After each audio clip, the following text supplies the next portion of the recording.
right, welcome back, everybody, for some members first content. This is going to be my top 10 in 10 for September 1st, 2023. This is going to be my quick rundown in 10 minutes or less of the books that I saw, selling pretty well this past week on the aftermarket. Hopefully, you find this, helpful, educational, and just kind of fun. Just a quick little rundown of the hottest selling books of the week. Hopefully enjoying this series as well as everything else here on the channel. Let me know what you think in the comment section down below. Please like, subscribe, hit the alert button so you don't miss anything. Those things actually really do help the channel with the algorithm and spreading the good word of what we're doing here on the channel. So if you like what we're doing on Rennavision, please do what you can and help keep supporting us. All right. And with that all said, if you want to see this week's rundown of the top 10, just hang on for a few seconds after the intro and I will be right back.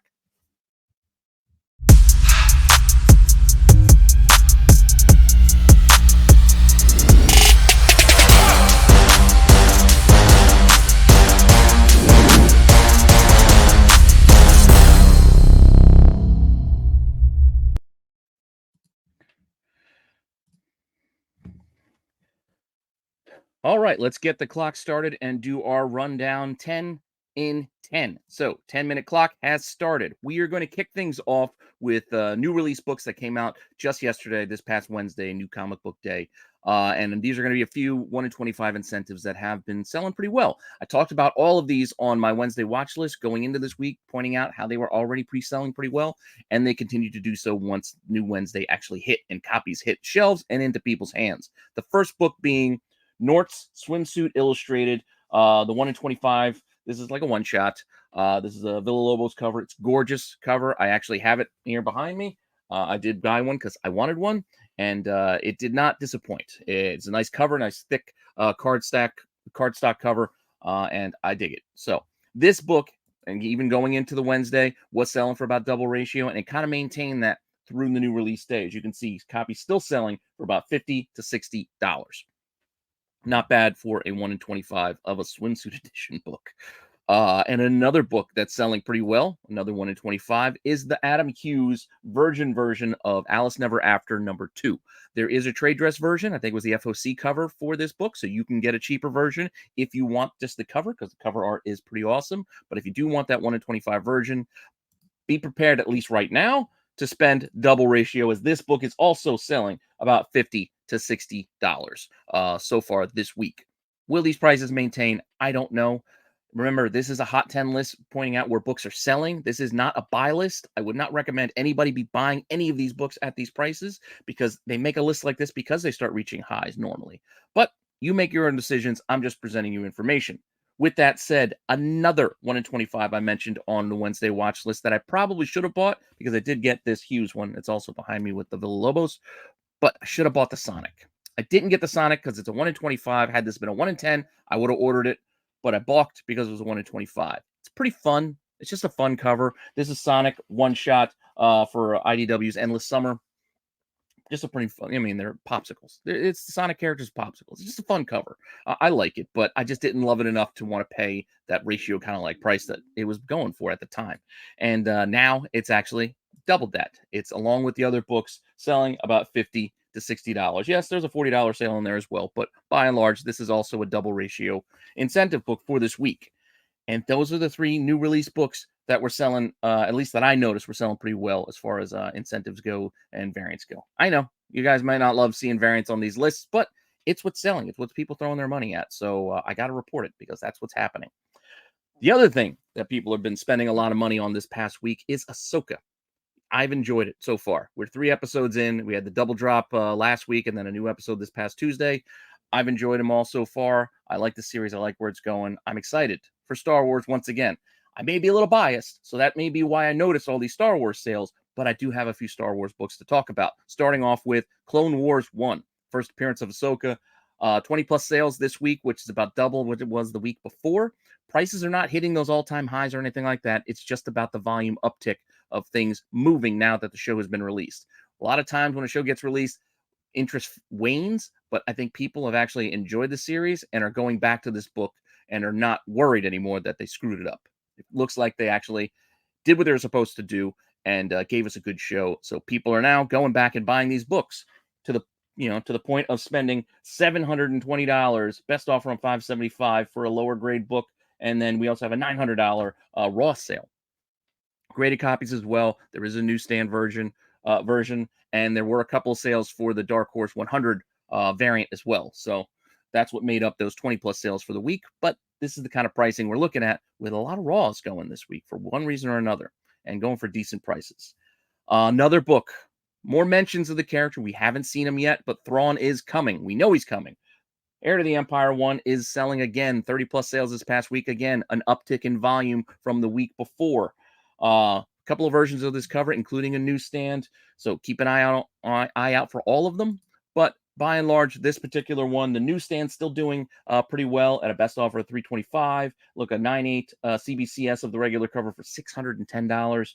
And then mostly regular covers for the regular edition at about $80 to $100 raw this past week. So it's rising up for where the dip was, but it's still not reaching those highs because this was like 150 for a long while. But 80 to $100 still ain't that bad. Now, interestingly enough, Kanan 6 and the Rebels crew was also selling books because of the Ahsoka show, with 20 plus sales here on issue 6. I'm not going to argue what's a first cameo, etc. You guys can argue that all you want in the comments, but there's no point. It is what it is. We all know what these books are, but what I find interesting is the pricing. The pricing seems to be averaging out. They're kind of, this book used to be the king, used to be the high price book, and Kanan 1 was lower, but now, as you'll see from this past week's sales, they're kind of evening out. Still, 20 plus sales, which was an uptick in volume once again on this book. But sales of this book, copy sold for $22.50 at auction. $22.50, 9.6, only $120, and then a raw copy, 28 bids, just under $60. So those are auctions. Auctions are a good pulse on how the market is looking at some of these books. But with that said, while these prices seem to be dipping down, even though the volume's there, Kanan 1 seems to be gaining ground on that book with them. They're in here. Cameo or not, they're in here. 60 plus sales on issue 1 as opposed to the 20 plus sales on issue 6. And with those 60 plus sales, the pricing, this also goes across all different covers. There's 1 in 25, the one, the animation cover, Scotty Young, etc. Second print as well.